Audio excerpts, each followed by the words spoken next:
cuestión, hablando de exactamente hace 11 días que tuve aquel rechucho. Solo quiero explicar una cosa, no nada más. Yo tenía unas estupendas botas tejanas puestas, pero estupendas, ¿eh? Unas señoras botas que yo he usado mucho para montar y las uso bastante, porque me encantaría lo de morir con las botas puestas. Pero es imposible morir de las botas puestas si no usas botas. Las posibilidades de morir con las botas puestas si no usas botas son muy limitadas. Además que existe la probabilidad de que no te mueras. Y además, hoy no me las he puesto porque hoy no me interesa morir.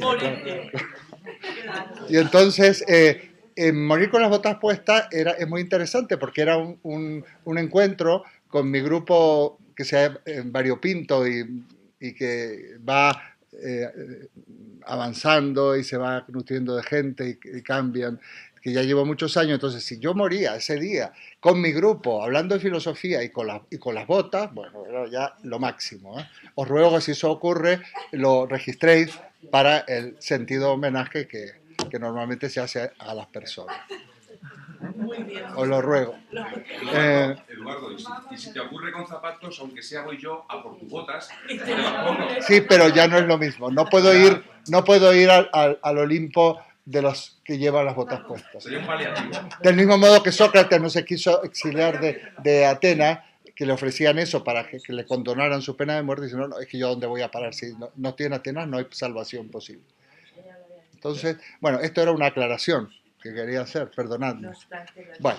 ¿Podemos hacer un rey de esos que hacen? ¿Un qué? O sea, poner un durito cada uno en una y te compres unas botas. No te oigo mucho, pero... Bueno, ahora vamos al asunto. Esta prueba de distintos focos de grabación lo estoy haciendo porque me he cansado de estar en la pantalla fija. Yo es que soy de Acuario. No es que crea en los signos, pero en el mío sí creo. Somos muy cambiantes, muy cambiantes. Muy cambiantes. Entonces, yo no soy de esas personas que me dicen 2 cucharitas, ¿verdad? No, ahora es que no tomo azúcar. Otro, 2, no, es que es una. Es muy difícil pillarme porque soy cambiante. Bueno, entonces hoy voy a hacer pruebas. Entonces yo quiero poder moverme, quiero poder pasear, quiero poder acercarme cuando alguien me pregunta algo, que normalmente son problemas de acústica del local, pero de todas maneras yo los puedo solventar acercándome a la persona en cuestión.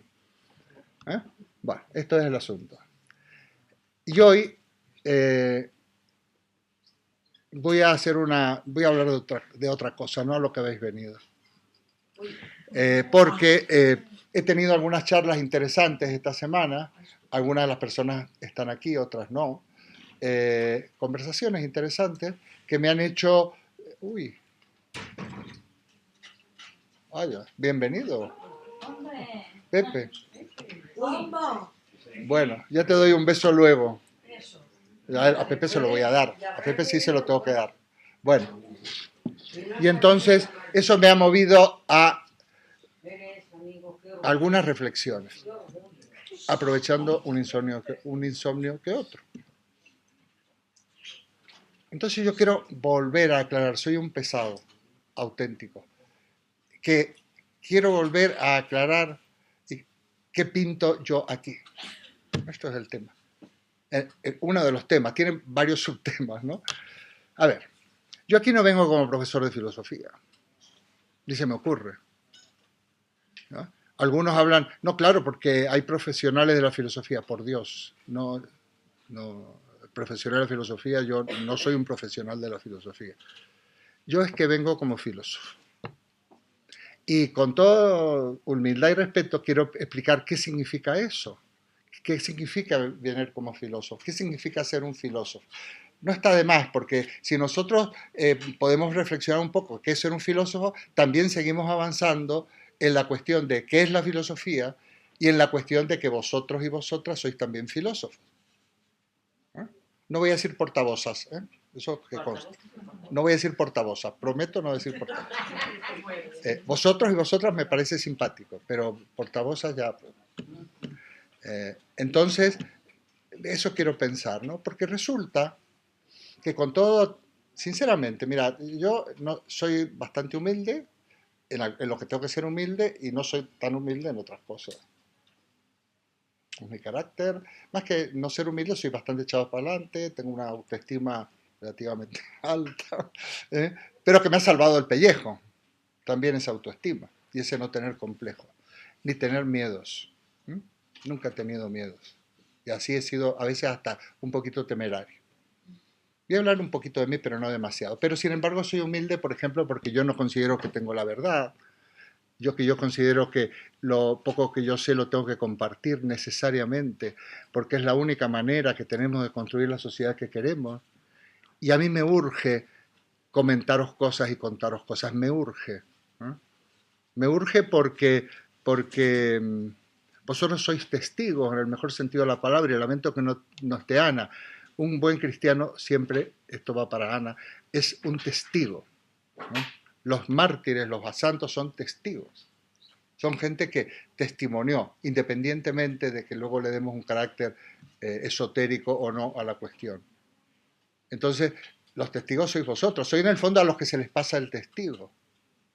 ¿No? Yo ahora estoy teniendo una relación con un joven profesor argentino que me ha contactado por unos asuntos y me lo ha agradecido. Y le digo, ¿cómo no te voy a hacer caso? Se llama Luciano. Si tú tienes 25 años. Y fijaos que lo que es sembrar en ti es asegurarse de que fructifica muchísimos años más. Va a ir fructificando todas las primaveras de tu vida. ¿Cómo no me voy a ocupar? ¿No? Porque es la única manera y la única inmortalidad que yo conozco es la inmortalidad de eso, de ir sembrando en los más jóvenes y en todos, porque algunos de los que estáis aquí, aunque tengáis mi edad o estéis cerca, seguro me podéis llegar a sobrevivir 20 o 30 años, o no. Pero lo que está claro que en este conjunto echar semillas es todavía muy, muy esperanzador y muy fructificante. ¿De qué eso quiero hablar yo? ¿Eh?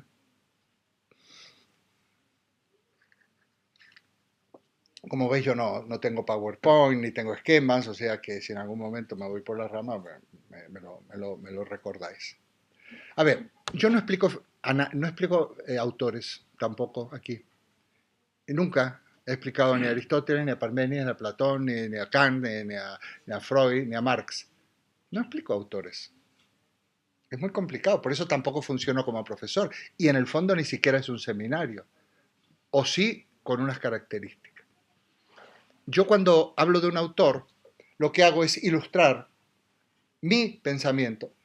Perdóname el mí, pequeñito, sencillo, humilde, pero mi pensamiento. Esta es la diferencia. Entonces, yo podría escribir o hablar sin notas a pie de página, porque bueno, hay otros que cantan, otros que tienen talentos de todo tipo. Y una de las cosas en las que de pequeño se me dio bien fue comunicar cosas, y entonces a eso me he dedicado. Ahora saldrá un libro en su momento, si es que consigo llegar a algunos acuerdos. Y bueno, estoy poniendo notas a pie de página, ¿no? Pero podría. Las he hecho a posteriori, ¿eh? No a priori. No es que tuviera un montón de notas y luego las pongo, ¿no? Digo, lo vamos a mecharlo un poco con notas que queda un poco mejor y sobre todo para el lector habrá digamos, algunas indicaciones por si quiere profundizar en algo. Pero yo no explico autores. No me voy a comparar, por favor, ni se os ocurra, ni a mí se me ocurre compararme con los grandes. Pero si vosotros leéis la metafísica de Aristóteles, o los diálogos platónicos, o la crítica son pura de Kant, o las obras de Hegel, o las de Nietzsche, no vais a encontrar notas a pie de página.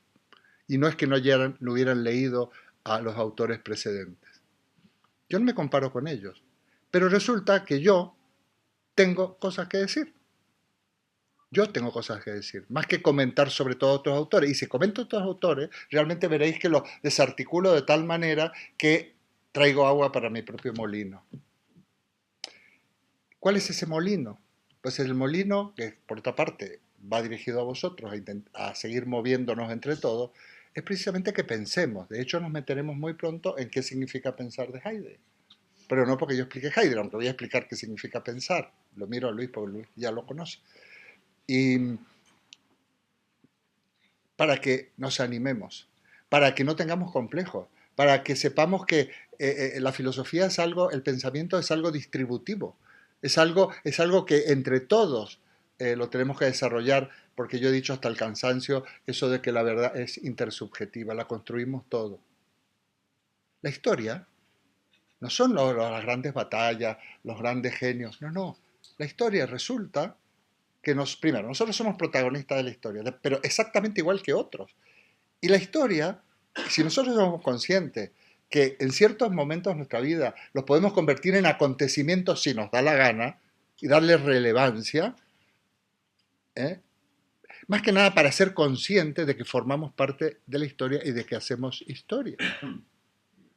Y entonces, a mí me recuerda, este chico se llama Luciano, este profesor, pero bueno, me trata de usted, que hace el año 71, imaginaos, fundamos un grupo que le han llamado posteriormente Polo Argentino de la Filosofía de la Liberación, grupo Calamuchita, porque nos reuníamos en un lugar de la Sierra Cordobesa de Argentina, y ahí pasaron cosas, hablamos como aquí, y a partir de ahí han ocurrido muchas cosas. Entonces me encuentro con que este Luciano Madoni, Madoni, creo que es el apellido exacto, se me escapa, pues tiene un grupo de investigación profundizando en ese momento. Y ayer me ha mandado uno de los artículos. Claro que hacemos historia, claro que hacemos historia. Porque hacemos historia cuando pensamos, cuando nos reunimos, cuando nos divertimos en nuestras comidas.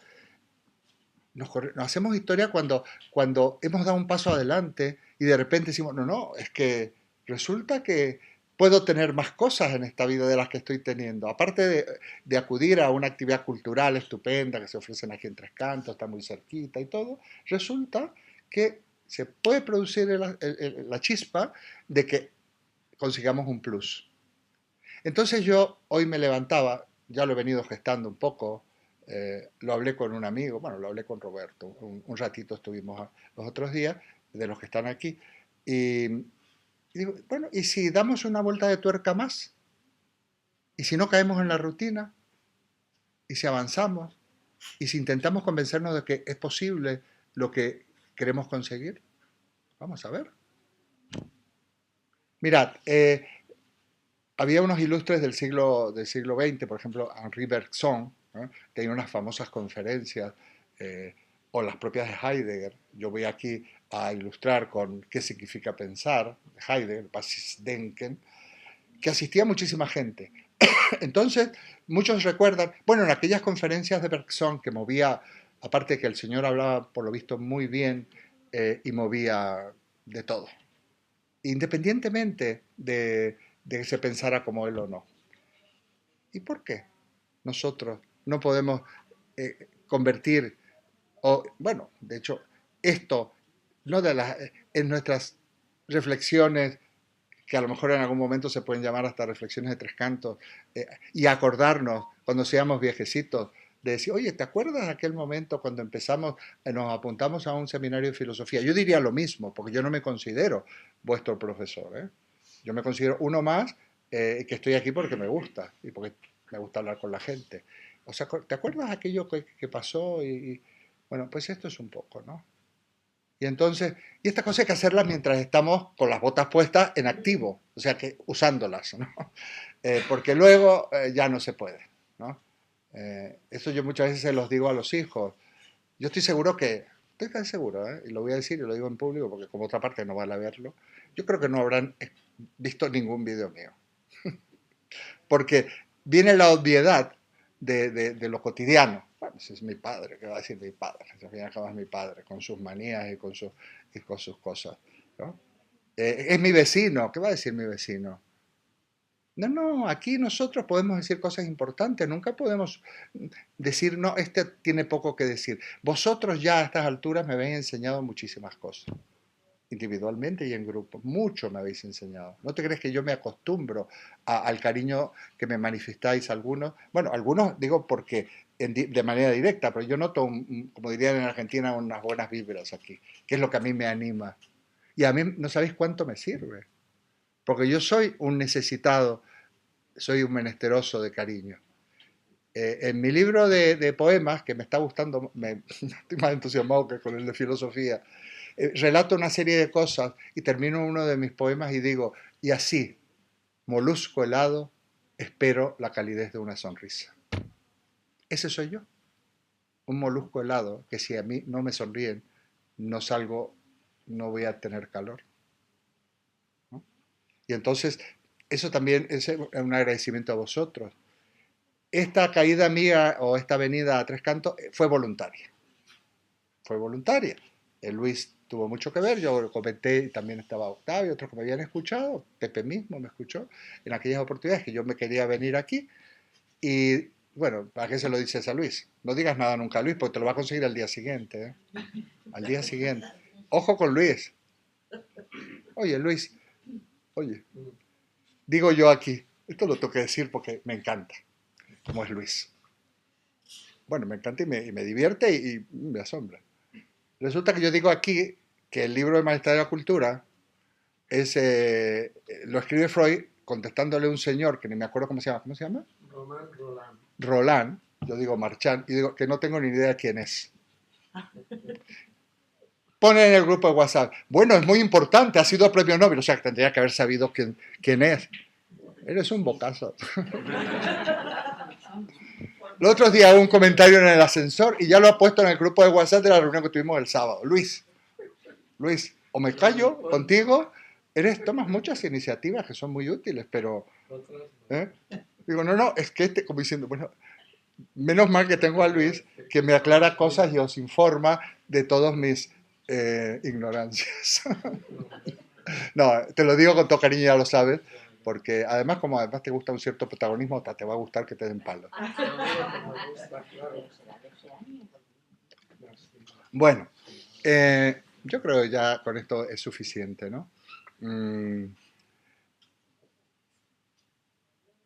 Lo que yo digo está avalado por mis dudas, por todo lo que me ha pasado, pero tenemos derecho a la esperanza. Tengo por ahí un artículo escrito. Tenemos derecho a la esperanza. Tengamos esperanza. Tenemos derecho. Que no nos la quiten, ¿no?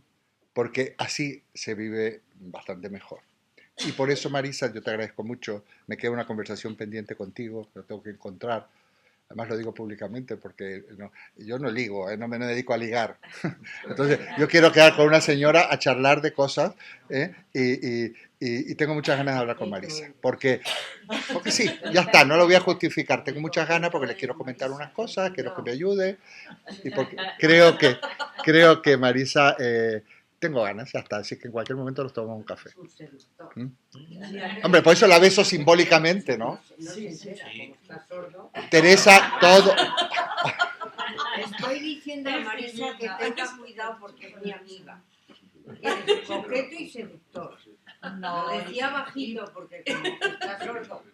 Hay que tener cuidado, sí, por supuesto. No te enteras. Yo titulo una de mis grabaciones con el nombre de una canción de Miguel Ríos que además no la he escuchado nunca. Así somos los filósofos. Luis luego cuenta que la canción nos la pones, por favor, por favor.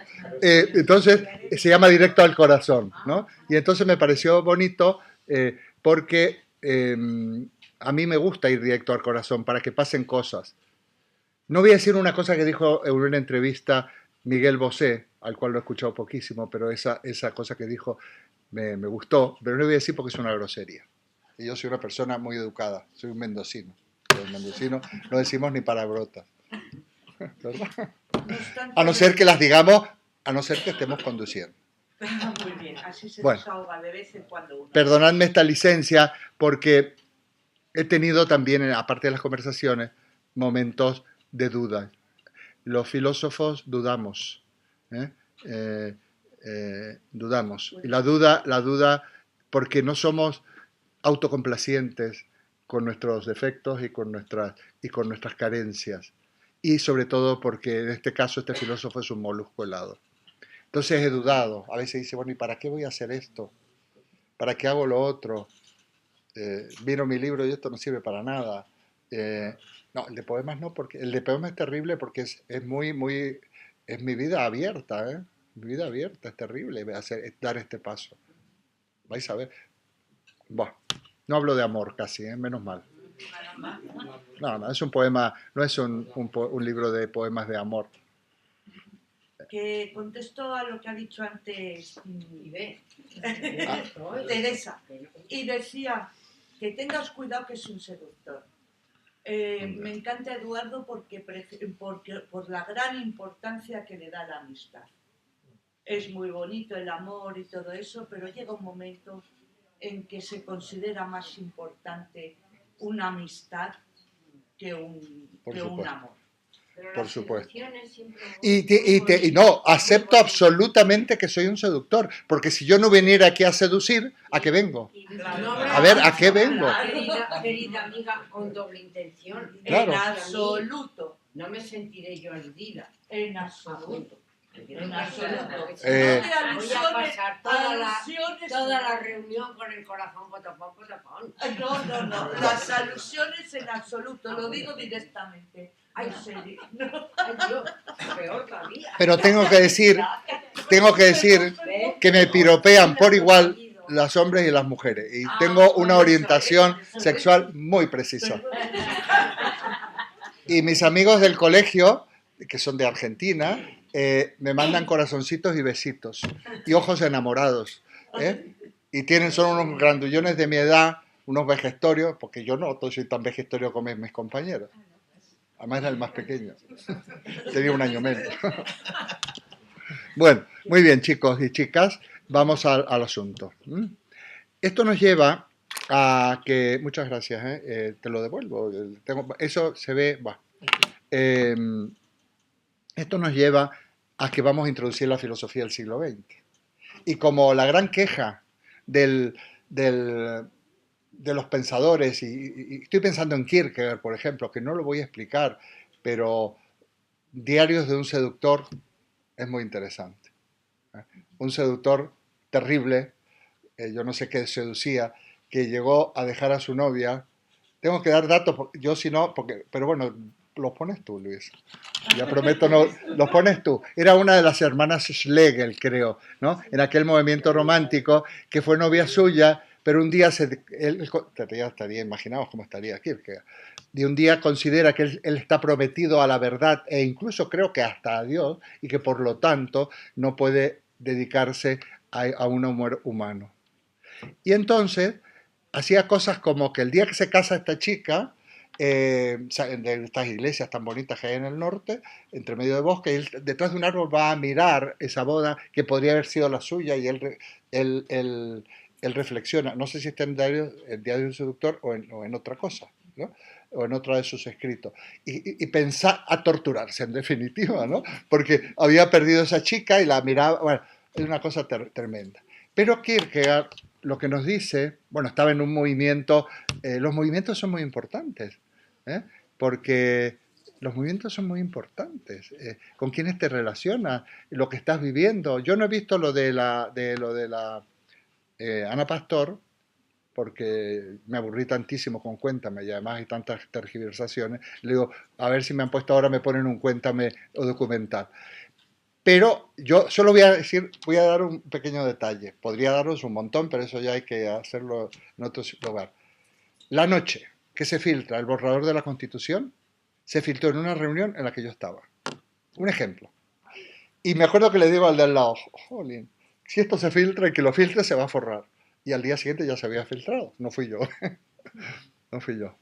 Ejemplo. Entonces, cuando uno ha estado en estas épocas famosas de la transición en España, que fue apasionante, yo me he ganado a pulso el derecho a ser español, ¿no? Porque yo he vivido la transición. Porque yo he estado en las salesas manifestándome cuando la matanza de los abogados de Atocha. Y muchas cosas más. Y muchas cosas más. Y entonces tenemos historia. Somos historia. Y hay que seguir en esta línea. Bueno, Y entonces se queja Kierkegaard que la filosofía se ha olvidado del hombre real, del hombre que sufre, del hombre que tiene pasiones, del hombre que está desolado. Y así es uno de los ingredientes del existencialismo. Se lo pone como fundador, pero simplemente se lo pone como fundador porque fue de finales del siglo XIX, hace estas reflexiones que implican una crítica a la filosofía moderna, que es la filosofía de la Ilustración, en donde parecía que se había alcanzado ya lo máximo, ¿no? Ya vamos a controlar todo. Después de la Revolución Francesa, que habían derrumbado un gran irracional, que es la monarquía absoluta, ni hablar de lo que vino después, que parecía que ya iba a haber una democracia basada en la igualdad, la legalidad y la fraternidad. ¿Eh? Fijaos si lo hemos conseguido. Todavía no hemos explotado o sacado las consecuencias del pensamiento ilustrado. Todavía no hemos disfrutado de sacar conclusiones de verdad del pensamiento ilustrado. Cuando Newton en la ciencia, el método de la física dice, no, si no hay verdades absolutas, las verdades son relativas, son funciones de verdad, por eso nos decían, bueno, esto es verdadero mientras no se demuestre lo contrario. Resulta que el agua, nos han enseñado que el agua hierve a 100 grados y jamás hierve a 100 grados, nunca, porque tiene que ser agua pura y a nivel del mar, nunca hierve a 100 grados, y las leyes científicas son funciones de verdad abstractas que no se corresponden. Sí, hay una regularidad entre fenómenos, pero eso fue rechazar las verdades metafísicas que parecía que eran literales, eran dogmas, porque al fin y al cabo, como hay un creador de las verdades, pues ese no se equivoca nunca y nosotros tenemos que acatar, ¿no? Bueno, hay un gran entusiasmo en la ciencia, se van a curar enfermedades. No es lo que está pasando ahora. Freud lo decía en El malestar de la cultura. Me puedo comunicar con un hijo a la distancia y hablaba del teléfono. Puedo viajar rapidísimo y hablaba del tren o del aeroplano, estos con dos motores o con un motor. Y nosotros esa reflexión la podríamos seguir manteniendo. Bueno, esto parece que es la ilustración en marcha, los ideales de la racionalidad, y sin embargo, en el mismo tiempo que nos trae muchas ventajas, nos produce mucha desazón y mucha soledad y mucho dolor también, ¿no? Entonces, esto es uno de los ingredientes del existencialismo y de la filosofía del siglo XX, que no toda fue existencialista. No olvidéis las reflexiones de Marx, donde realmente dicen, no, aquí de los que tenemos que ocupar es del proletario, el que trabaja, el que produce, el que nos da de comer. Y sin embargo es el gran olvidado, como si no existiera. Bueno, porque utiliza un método moderno, en realidad moderno en el sentido de heredero de la Ilustración, que es la dialéctica hegeliana, no se lo puede considerar un filósofo existencialista. De hecho, parece ser, por favor, me lo confirma. No, ahora no es broma, te lo digo en serio. Parece ser que a Jean-Paul Sartre, te digo porque como él ha vivido en Francia, es especialista en cosas francesas, parece que lo expulsan del Partido Comunista Francés a Jean-Paul Sartre, existencialista, también hablaremos un poquito, y dice, por ahí dice alguien en la Unión Soviética que era la máxima expresión de la filosofía burguesa decadente.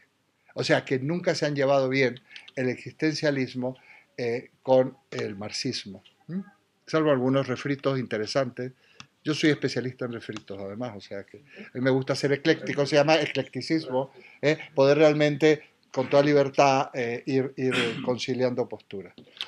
Bueno, pero efectivamente es una proclama, la de Marx, por el hombre concreto, y de hecho es una preocupación muy, muy profunda, ¿no?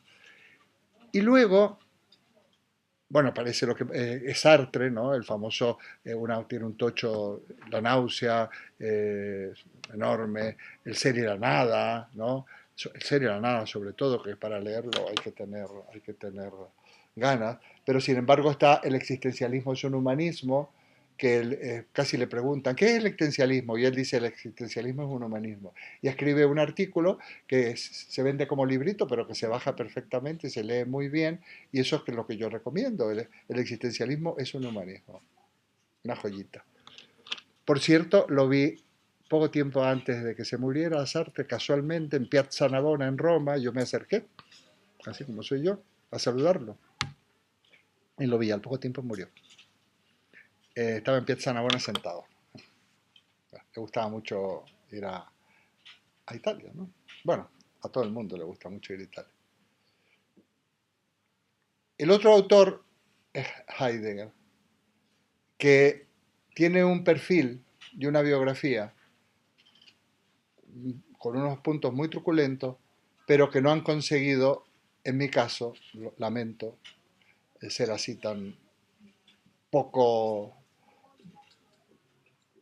iba a decir poco coherente, no, poco dogmático y poco sectario, porque lo que dice es increíble, pero asume la rectoría de la universidad en reemplazo de su maestro Husserl, del cual vamos a hablar, justo cuando porque es expulsado por judío, Husserl, por el nazismo. Entonces Heidegger asume y lanza un discurso, ¿no? Un discurso como rector. Bueno, que habría que recuperar ese discurso. Sin embargo, luego él se quita en medio, se va a vivir a la Selva Negra y abandona la universidad en todos los aspectos y da algunas conferencias, una especie de seminarios al estilo Bergson, una de las cuales yo la he escuchado, por eso le tengo cariño, la he escuchado no porque he estado allí, sino porque yo tuve un profesor que se llamaba Raúl Echauri, que fue discípulo directo de Heidegger y lo visitaba en la Selva Negra y algún día se quedaba a comer y le preguntaba cosas. Y entonces él había grabado con esas cintas que había antes la conferencia y yo nos la puso en clase, fue mi primer profesor. Yo tenía 17. Mi primer profesor, primero que entra, historia de filosofía griega, entra Raúl Echauri. Y entonces nos hace escuchar a Heidegger en un determinado momento, aunque era filosofía griega. Por supuesto, me manda a estudiar alemán, y yo me pongo a estudiar alemán, que yo lo he estudiado bastante, he empezado varios cursos, igual que el tango, pero casi siempre empiezo en el primer nivel. Con el tango siempre. En el tango es porque como, argentino, sabrás bailar muy bien el tango, y como soy un seductor, y iba a quedar con esta persona, y ¿cómo yo no le voy a marcarme un tango con esta chica? Entonces por eso me iba, y sí, Teresa, así es la vida. Pero lo digo con el cariño más profundo de mi corazón. ¿Tú crees que yo lo dudo? Me encanta. Es como si Luis dudara que lo que yo le digo no va desde el cariño más profundo. No sé, o Ana, que no está. Yo lo aclaro. Bueno, y entonces vamos a estudiar a Heidegger porque para mí fue fundamental Heidegger. Sobre todo a través de Raúl Echauri, que era una persona, bueno, yo cuando hablo de Parménides y de estos autores, reproduzco aquello que sembró en mí el Raúl Echauri cuando yo tenía 17 años, de cómo empezó la historia de la filosofía griega. Y empieza con Parménides. Digamos cómo puede marcar. Este hombre murió prematuramente, quiero decir que pues era del año 30, nace en el año 32, me parece, o 36, pero muere en el 90 y tanto. Para mí fue prematuro porque no lo pude volver a ver, ¿no? Era una persona buena en el más profundo sentido de la palabra y dedico mi libro a Raúl Echauri. Y voy a hacer dos dedicatorias in memoriam, una a Raúl Echauri y otra a Carlos París. Carlos París, filósofo español, que no se ha sido nunca justo con él, es uno de los que más obras tiene, es una persona íntegra. Yo me acuerdo cuando una vez yo iba mucho a verlo y en la calle Perón vivía y me dice, me tengo que ir, Eduardo, estoy buscando una casa, no me caben los libros en ninguna parte. ¿Pero por qué tienes que ir? Bueno, porque estoy de alquiler y me han pedido la casa. Y tenía 80 años, estaba de alquiler, nunca se había comprado una casa. Al final se compró una casa en la calle de la Magdalena, que es donde ahora vive Lidia Falcón. Bueno, en realidad era la sede del Partido Feminista. Si yo contara esas conversaciones en un lugar que se llamaba Cassette, ahí cerca de Perón, en un lugar de medio bar de copas que hemos tenido hasta las tantas, para mí fueron maravillosos.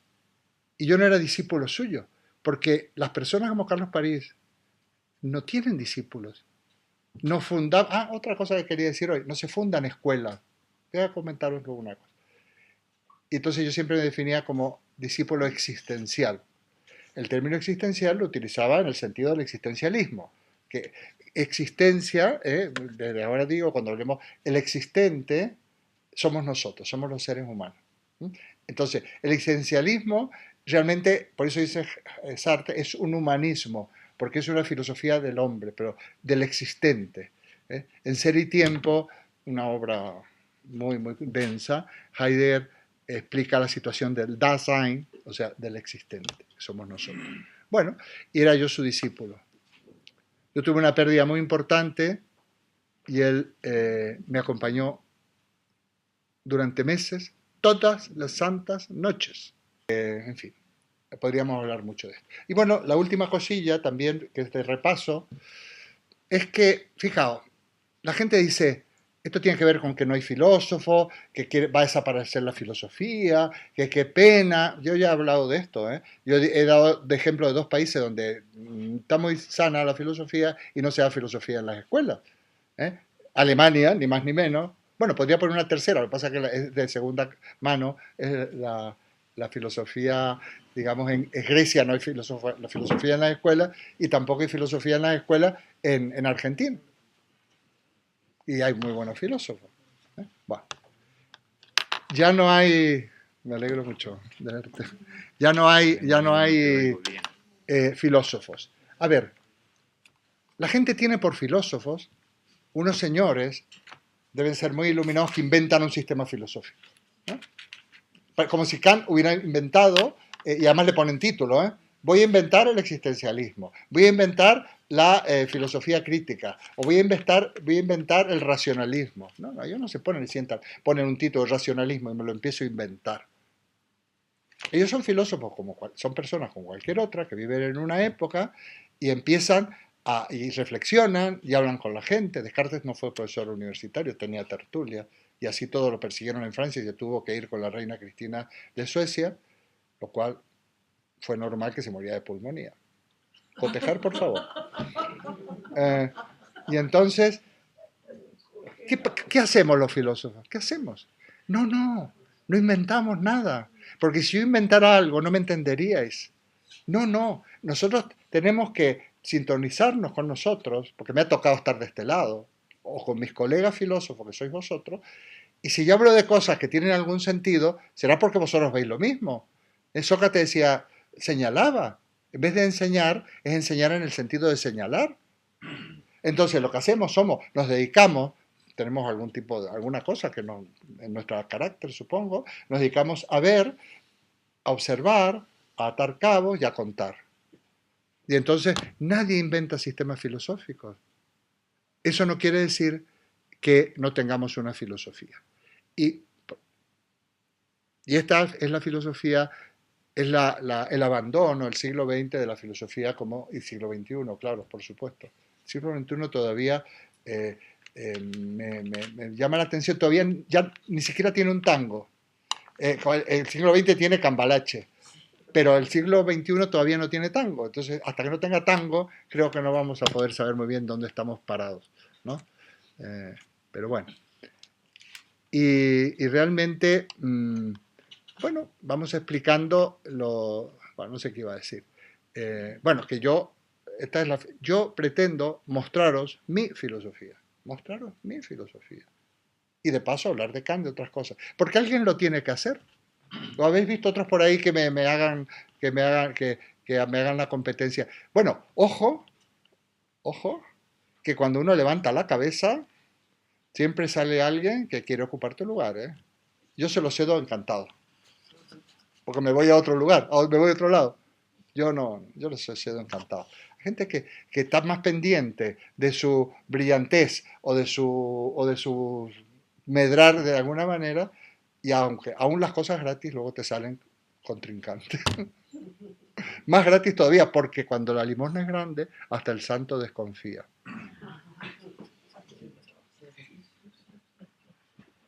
Yo este año voy a dar 20 y tantas sesiones, ¿eh?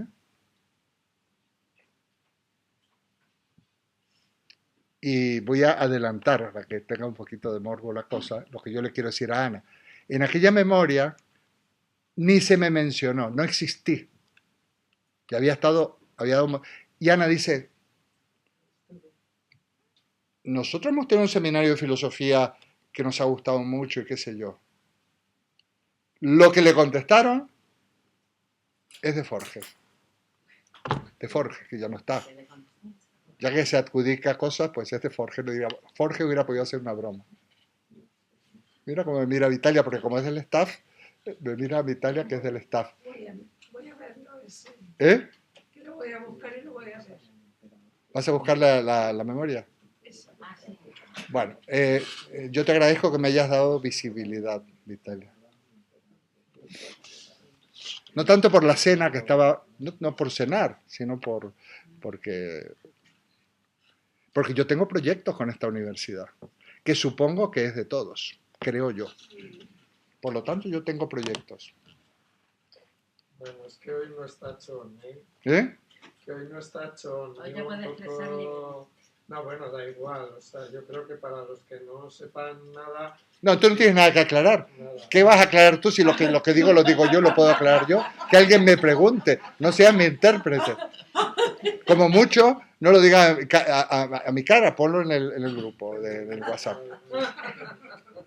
Yo quería decir, Eduardo, con lo que tú dices de los filósofos, que casi siempre, o es mi percepción, es que los filósofos utilizan un lenguaje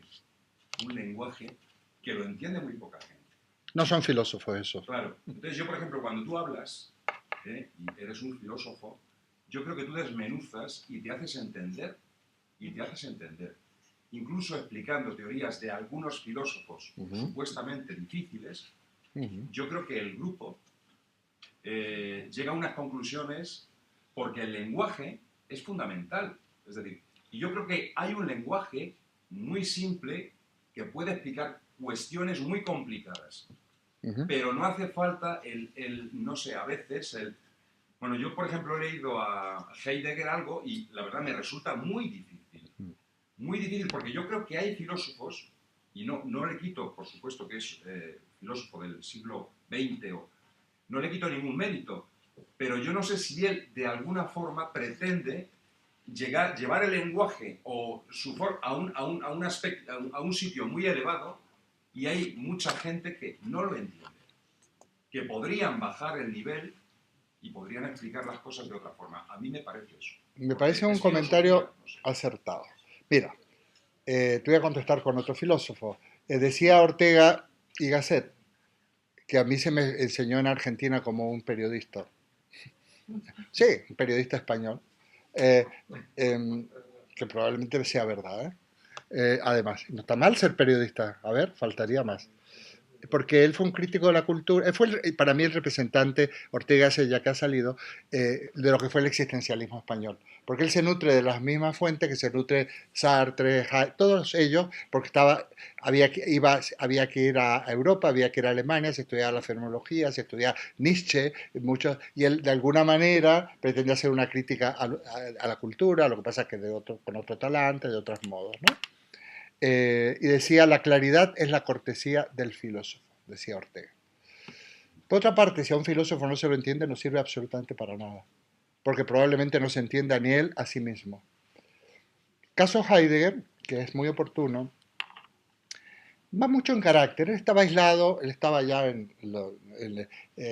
pensando en el mundo, pero con su lenguaje, que era un lenguaje complicado, él no le interesaba ni siquiera comunicar lo suyo de una manera clara, lo presentaba, se armaba debate e incluso haciendo exégesis del pensamiento de lo que él decía, pues se avanzaba, ¿no? No todos pretenden eso, pero es verdad que si no entiendes a un filósofo, a un físico o a alguien que da una charla, pues no sirve para nada. Yo relato en ese librito que en uno de mis últimos viajes me cojo que es Filosofía de Heidegger, un librito, me lo leo, pero me lo leo intentando ponerme en el lugar de cualquier ciudadano. Lo cerré y me indigné. No entiendo nada y me niego a entenderlo. Porque si voy a entender algo, ¿por qué he estudiado filosofía? Y si no, no lo entiendo. Está en el libro, ¿eh?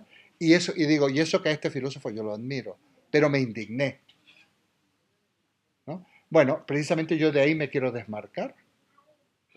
O que de ahí me quiero desmarcar. Porque además de lo que se trata, Carlos París, basándose en Marx, que también está en el libro, dice, a mí no me intenta, no me interesa conocer el mundo, sino transformarlo. Y entonces, es un párrafo muy bonito que lo tengo, dice, mi filosofía nace del grito y de no sé qué, del lamento, bueno, es precioso el párrafo de Heidegger, yo lo consigno, ¿eh?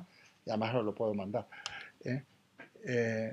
La filosofía nace de las entrañas de la sociedad y de los pueblos, del dolor. La filosofía tiene que ser desgarradora. La filosofía no solo, los filósofos no solo tenemos que ser seductores, naturalmente seductores, sino que también tenemos que abrir en canal a nuestros oyentes. Lo que pasa es que si tú los abres en canal, hay que tener mucho cuidado. Porque, como diría un autor francés preferido para mí, no solo por El Principito, sino por otras obras, como Tierra de Hombres, que alguna vez lo he mencionado, y otras, uno es responsable de aquello que ama. Si yo toco o yo meto un lío en vosotros, en el corazón o en la cabeza, yo me tengo que hacer responsable. Por eso no lo puedo hacer, hay que hacerlo con prudencia. Yo tiendo cada vez más a la prudencia, cuando son exposiciones colectivas. Ahora, si de alguna manera coincidimos y que en el tiempo, en el espacio, en el tiempo me refiero en el tiempo que tenemos libre, yo puedo meter mano de lo que sea, porque yo me voy a hacer cargo. Y pretendo que se hagan cargo también de mí, porque es una gran responsabilidad meter pajaritos en la cabeza y luego dejar al otro ahí liado sin poder procesar aquello que ha salido. Por eso que podríamos hacer alguna variante en algún momento, porque esto de alguna manera empieza en relación a un seminario que yo tenía en la UNED que se llamaba La filosofía como terapia, que no tiene nada que ver con la terapia, porque la filosofía es terapéutica por sí misma. Pues entonces al principio parecía que es lo que íbamos a hacer, una especie de taller de dinámica de grupos, de, qué sé yo, terapia de grupo, qué sé yo. Pero sí que es interesante, la filosofía mueve cosas y no hay que estar enfermo La filosofía mueve cosas y por lo tanto es terapéutica y nos permite hacer cambios en nuestra vida. Yo conozco gente que ha hecho cambios, que hace virajes. Yo mismo hago cambios. Yo ahora estoy anunciando que voy a caminar en la línea de hacer cambios, porque revitalizo el discurso y porque doy una vuelta más de cuestionamiento, de entrega, pero solo cuestionar. Estamos para cuestionar, pero no para que nos sintamos mal, no para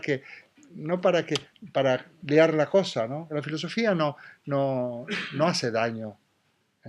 Tampoco hace daño dudar de las convicciones más profundas que hablábamos cuando hablábamos del tema de Dios. Yo soy muy respetuoso con eso.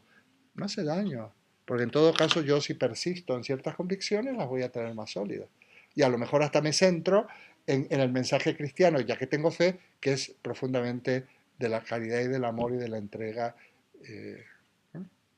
El amigo mío Dussel siempre hablaba él de los mártires de América Latina. Nosotros en América Latina tenemos mártires, o sea, tenemos santos.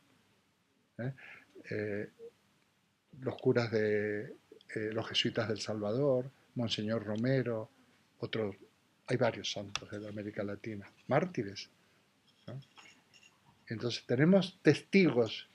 Un santo es un testigo, tenemos testigos, porque fueron aniquilados precisamente y tú que vienes de allí, me traes muchas cosas de contar, precisamente por la entrega a los demás, ¿no? Y entonces, en fin, son muchas cosas que se van agolpando. Bueno, vamos a seguir, es una de las características, y voy a con esto he introducido de alguna manera, he hecho una especie de cambio de marcha, pero para seguir adelante, o sea, no cambio de marcha, soy el mismo. Vamos a dedicarnos ahora un poco al existencialismo y voy a hacer una referencia a Husserl. Edmund Husserl, aquel que fue rector destituido por los nazis, judío y que, bueno, pues profesor de todo el mundo. Y además, él funda movimiento que luego se le llama la fenomenología, o sea, el método fenomenológico, que está en la base de lo que son hoy en día las filosofías hermenéuticas, no solo el existencialismo, sino de la hermenéutica. ¿eh? Muchas filosofías del siglo XX que no son estrictamente existencialistas, pero que sí que están en lo que se podría llamar la hermenéutica. La hermenéutica tiene un gran contrapunto en el siglo XX, que es la filosofía analítica, a la cual, por casualidad, yo caí. Digo, que ahí me tocó, ya sabéis que las especialidades no siempre, quiero hacer esto, no, a ver, donde hay sitio, donde te llama, ¿no? Y todo gusta, en el fondo todo te gusta. Yo podría haber sido cualquier cosa, y cualquiera de vosotros. Yo hubiera sido tan apasionado arquitecto, tan apasionado pintor, tan apasionado médico, tan apasionado sociólogo, cualquier cosa. Porque siempre se puede acceder a esa verdad que es cambiante desde cualquier ángulo, ¿no? No olvidemos perspectivismo, que Nietzsche defiende la perspectiva, el propio Freud y por supuesto el perspectivismo orteguiano. Se trata de que existen relatos, hablando de, en vez que escuela filosófica, hoy en día existen relatos que no son incompatibles. El relato de Echauri del Opus Dei no era incompatible con el relato de París, que era del Partido Comunista, y que además llevarían... no llevaban ninguno de los dos porque eran inteligentes, ningún distintivo. Porque seguramente no se identificaban con las opciones o políticas o ideológicas, no se identificaban, de hecho eran espíritus libres.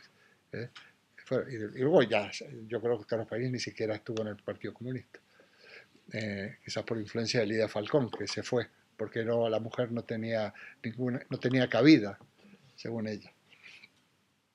Bueno, pues esos relatos coexisten, ¿no? Husserl, en este método fenomenológico, tiene como un lema, yo para simplificar y no trivializar, a las cosas mismas,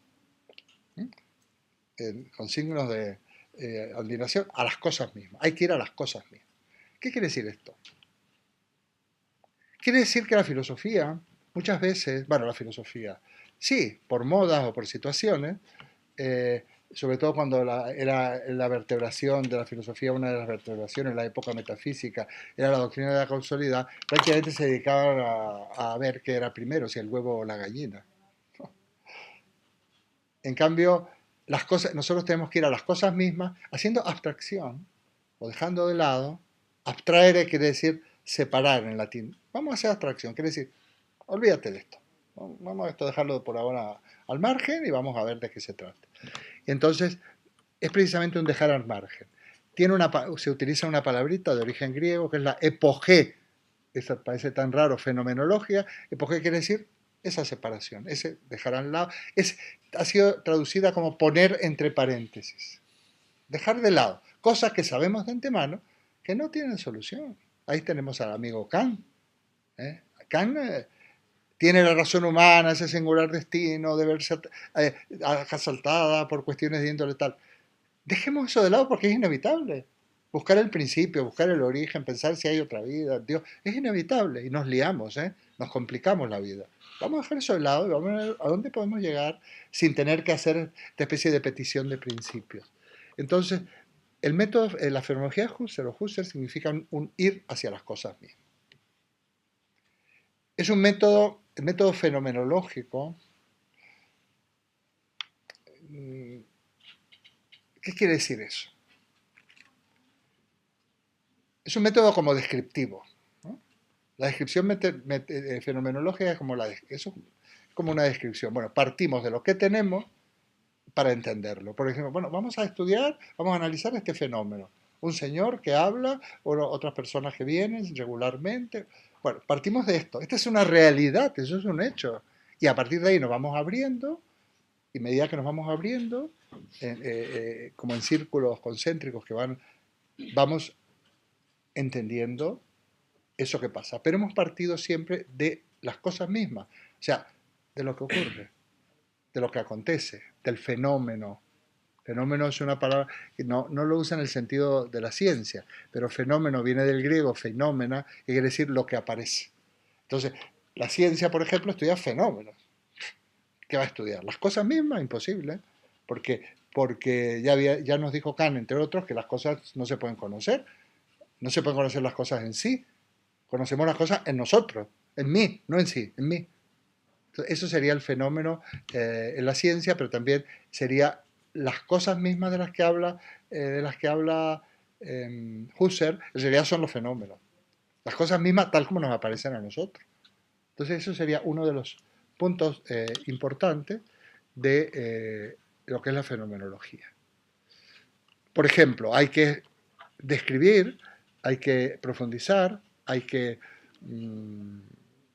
poner luz en qué es el existente humano, luego lo van a utilizar. ¿Qué es el hombre en definitiva?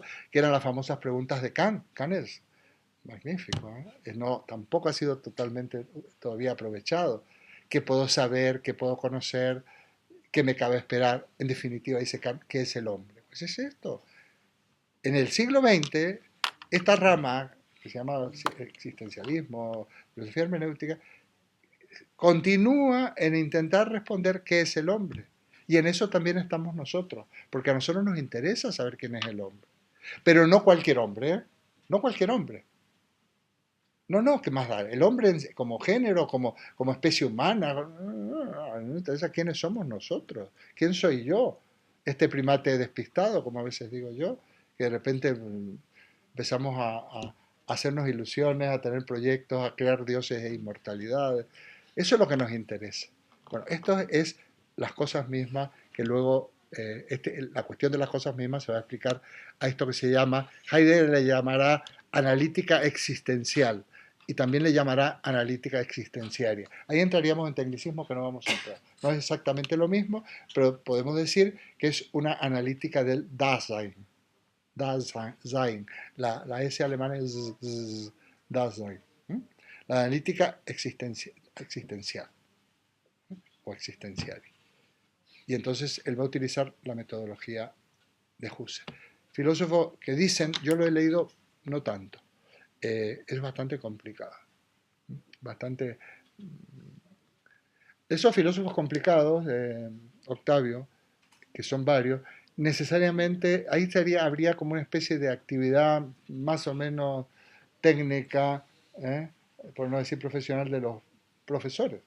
O sea, de alguna manera dar instrumentos a los oyentes, a los interlocutores para que puedan meterle mano. Hay autores que si no se les da esos instrumentos, incluso con lo claros que son, hasta Kant necesita, por supuesto Hegel, por supuesto Husserl. Algunos no necesitan. Por ejemplo, Nietzsche no necesita intermediarios, porque en el fondo hasta él necesitaría ser algún intermediario consigo mismo, ¿no? Descartes, curiosamente, aunque escribe de una manera tan formal y cartesiana, para la redundancia, no necesita intermediarios. Yo siempre digo que si lo leemos atentamente, no necesitamos intermediarios. No es tan espectacular como Nietzsche o como los diálogos platónicos, que tampoco necesitan intermediarios. Los diálogos platónicos no. Y son obras magníficas literarias, y se podrían hacer obras de teatro con los diálogos platónicos. Tienen de una profundidad, de una didáctica impecable. Bueno, ese es el asunto, efectivamente. Pero incluso en los que necesitan intermediario, Eduardo, yo creo que incluso vosotros podéis tener distintos puntos de vista a la hora de intermediar. Porque cuando un filósofo no es claro, la interpretación, que luego la tendréis que hacer vosotros, los especialistas un poco en el tema, a lo mejor hay una persona que piensa de Heidegger, por ejemplo, algo distinto a ti, ante la misma lectura, con lo cual no es claro, ¿no? No, pero es que eso es la vida misma. Fíjate, Heidegger recomendaba leer Ser y Tiempo en francés, porque consideraba, y él era alemán, ¿no?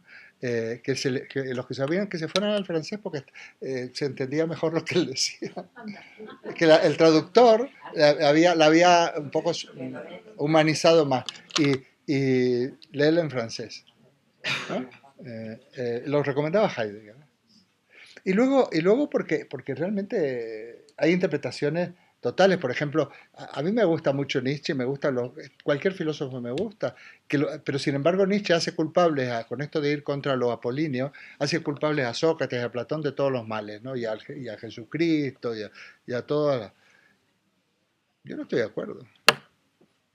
Yo no estoy de acuerdo. Yo hago una defensa de Platón, yo hago una defensa de aquellos que han sido muy atacados y muy considerados en las modas del siglo XX y contemporánea, que le echan la culpa a los grandes filósofos, que es como si hubiera que derrumbarlos, derribarlos, y no hay que derribarlos nada. Primero hay que estudiarlos antes de derribarlos. Primero hay que estudiarlos. Y cuando yo llegué a España, en las universidades madrileñas, como solo se pretendía dar a Santo Tomás, un Santo Tomás que Santo Tomás se hubiera desesperado, entonces solo se enseñaba, así como hay un nacional catolicismo, hay una nacional filosofía. Se enseñaba el tomismo. Por lo tanto, se tergiversaba todo. Es que bueno, me estáis complicando un montón, ¿no? Vamos a ver. Que me diga alguien que lea Nietzsche, que lea Kant, que lea a Bertrand Russell, o que lea... ¿Lo entiende? Es que ¿A quién? Que es muy difícil de entenderle. Muy, muy difícil. Y eso no quiere decir que no sean grandísimos filósofos que han pensado sobre aspectos fundamentales de la vida y de conceptos. Todos. Y un poco, vamos, no estando del todo de acuerdo con Octavio, lo interesante a mí, entre otras muchísimas cosas, de haberte oído, pues es que, bueno, nos has dado muchos de los filósofos, pues en carne picada, guisadita, con arroz, y nos han sabido a gloria. Y los hemos entendido, o hemos entendido cosas. Pero yo luego he tenido que ir a casa, coger un libro de Nietzsche y releerle. Y entonces entender cosas, porque es que yo estoy entendiendo cosas que estudié en la facultad y las estoy entendiendo ahora. Sí. No sé si me... Sí, sí. Bueno, por ejemplo, tengo el honor de haber conocido a Carlos París, claro, haber estado en un seminario claro, suyo que dio en la Autónoma, y haber estado en una investigación sobre Piaget, con Delval y Fierro. Sí, sí. Entonces, pues yo entonces no entendía, como entiendo ahora, porque era sobre, fíjate, el pensamiento animista, vamos, como he entendido hace 30 años o a los 40 años, la importancia de lo que hice. Bueno, efectivamente, a ver, bueno, lo primero, uno tiene todo el derecho a no estar de acuerdo. Lo que pasa es que como son relatos, yo ni me planteo si estoy de acuerdo o no, no me contrapongo, son relatos. O sea, pero a lo que íbamos, ¿cuál era lo que dijo?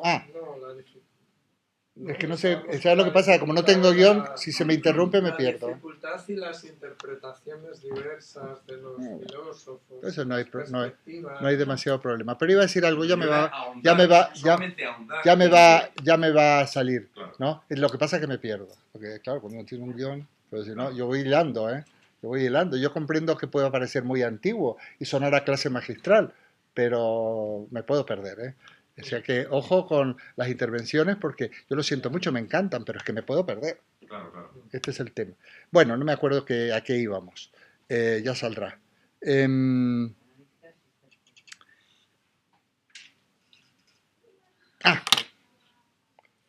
Cuando yo vengo a España había el tomismo. Entonces la reacción a ese tomismo dogmático fue pasar de Aristóteles a Descartes. Eliminar la Edad Media. ¡Hala! Esto es reaccionario. No digamos nada, nos podemos cargar todo y parece que se podía empezar a pensar desde cero. Y desde una supina ignorancia. Desde una supina ignorancia. Porque tú no puedes criticar a unos pensadores, sino cuando te toca estudiar, cuando eres joven, en este caso estudiábamos jóvenes, o sea, cuando eres mayor también, te toca estudiar, te toca hacer horas para luego aprobar exámenes y luego aprobar oposición. Hay que estudiar. Hay que estudiar. Yo me siento muy español porque también siento a España muy latinoamericana y viceversa. Pero en esa época, cuando veníamos los argentinos, oposición nos presentamos con la gorra porque habíamos estudiado. Porque habíamos estudiado. Porque habíamos estudiado a Kant y a Descartes y a Platón, a pesar de que luego había gente aquí que se había apuntado a las últimas modas porque parece que lo contrario era ser nacional, social, franquista, qué sé yo. Habíamos estudiado. Hay que estudiar. Claro, y también de paso se nos cogía manía. Todo argentino que viene aquí, no digamos nada, si eras odontólogo o eras psicoanalista. Pues imagínate, coparon con todas las plazas. Pero ¿sabes lo que pasa? Es que sabíamos. Luego nos reventaron el país, pero sabíamos. Entonces hablábamos la misma lengua, sabíamos. Hemos echado muy adelante, para adelante. Habría que hacer algún día una pequeña tertulia que es ser argentino, una cosa increíble, incomprensible. Pero te aseguro que sirve un montón ser argentino. Porque nos han metido algo en vena cuando éramos pequeños que nos permiten movernos por el mundo. Ya sabéis el chiste ese de que un argentino se suicida ¿cómo? Pues se sube a su ego y se tira. Qué bueno. ¿Y el que se dice aquí en España, lo sabes? No, ese también en ¿Cuál España. es el mejor negocio? Ajá. Comprar un argentino por lo que vale y venderlo por lo que cree que vale. Bueno. ¿Es cierto? Eso no. No, eso no es cierto. Soy argentino, no lo puedo admitir. No, valemos. Valemos. Valemos lo que parecemos. Lo adornamos. Lo adornamos. Bueno. ¿En qué consiste la epogé fenomenológica? No sé si tenemos alguna cosa para escribir. Bueno, no quiero tampoco. De paso probamos la grabación a ver si... Bueno, no importa. No tenemos nada que escribo con un boli, qué sé yo. Para la próxima clase. La próxima clase. Bueno, yo lo que quería poner es que el conocimiento, porque empezamos con el tema del conocimiento, de lo que se ocupa Husserl, se ocupa del tema del conocimiento, que es uno de los que en el fondo es un tema moderno en el sentido del siglo XVII y XVIII. ¿Qué se conoce? ¿No? Era Descartes, por ejemplo, cuando hemos hablado, ¿qué podemos conocer? ¿Qué conocemos? También lo dice Kant, ¿qué podemos conocer? Es muy importante acotar esto. Entonces Husserl dice, bueno, partiendo de la base que la relación, que el conocimiento siempre se ha definido como relación entre un sujeto y un objeto, o sea, sujeto que conoce y objeto que es conocido, entonces en esa dialéctica se resuelve el problema del conocimiento. Y surgirían, esto es de los comentaristas, las distintas filosofías. Hay filosofías donde hay una preponderancia del sujeto y hay otras que hay una preponderancia del objeto. Entonces, las que habría una preponderancia del sujeto serían las filosofías idealistas, ¿no? En donde más bien es el sujeto el que manda y se impone al objeto, ¿no? Parecería que son como realistas, o qué sé yo, que no lo son, aquellas que serían lo contrario, una preponderancia del objeto sobre el sujeto. Es como el sujeto se comporta como una tabula rasa, como algo en blanco, en donde se imprimen, es el objeto el que manda porque es el que manda la información. Bueno, las dos cosas son... eso es así en un cierto sentido, las dos cosas son absolutamente, un poco bastante despistadas. Primero, porque no existe, siempre el conocimiento se opera en la inmanencia del sujeto, siempre, no se sale nunca del sujeto, nunca, porque vosotros incorporáis lo que sería el mundo del objeto mientras estáis conociendo. Es imposible conocer el mundo del objeto desde afuera, como mirando, como si uno fuera Dios, a ver qué está pasando ahí. No, a medida que lo miro ya me involucro. De paso, aprovecho para aclarar el concepto de objeto. El concepto de objeto hay que tener mucho cuidado, Pues nosotros solo conocemos objetos. ¿Y qué es un objeto? Pues algo que es conocido por nosotros. El objeto no tiene nada que ver, o muy poco que ver con las cosas, con la realidad. Nosotros conocemos objetos, no cosas. Cosas en el sentido de res, la res latina, de donde viene la palabra realidad, que es realitas, no la conocemos. Por lo tanto, siempre, en el fondo se podría decir que somos siempre idealistas. Si hay una preponderancia del sujeto, todo se opera en la inmanencia del sujeto, en la inmanencia de la conciencia. Entonces, cuando hablamos de relación objeto, sujeto-objeto, siempre relación algo que ocurre adentro de nosotros, dentro nuestro. No es una relación que se produce entre nosotros y las cosas. Kant lo explica bastante, un poco, diciendo, bueno, las cosas mandan unos datos, ¿os acordáis lo del curso pasado? Que eso, la sensibilidad, que es una facultad, lo procesa, lo encuadra en espacio y tiempo, construye el fenómeno, lo que aparece, a partir de ahí, bueno. Pero lo que está diciendo Husserl, en realidad, yo creo que le está dando la acepción a objeto más a la acepción de cosa, da lo mismo, tampoco se metería en ese lío, a la acepción de aquello que se conoce. O sea, la relación que hay entre lo que se conoce y aquello que se conoce es una relación que nosotros no podemos establecer, en el fondo, cómo empieza eso. Nosotros ya nos encontramos con situaciones que serían como fenómenos, ya enlazadas. Esta situación, grupo de gente que estamos aquí, la situación económica, la situación del país, la situación del mundo, situaciones ya están dadas, son un entramado de cosas. Y ese es el punto de partida. Ese es el punto de partida. Digamos que sería un método para intentar hacerlo sencillo. Ya puedo mandar un texto más específico para los que les interese. Más que ver, por ejemplo, temas del problema económico. Está bien, es una manera de trabajar y a mí me parece útil. ¿Cómo se ha llegado hasta aquí? Desde hace unos pocos años, no lo vamos a poner desde el origen de la humanidad. Se ha llegado aquí porque ha habido siempre gente, como diría Nietzsche, que intenta dominar y aprovechar y explotar a los demás, y ya está. Pero, ¿cómo hemos llegado hasta aquí? Nos podemos situar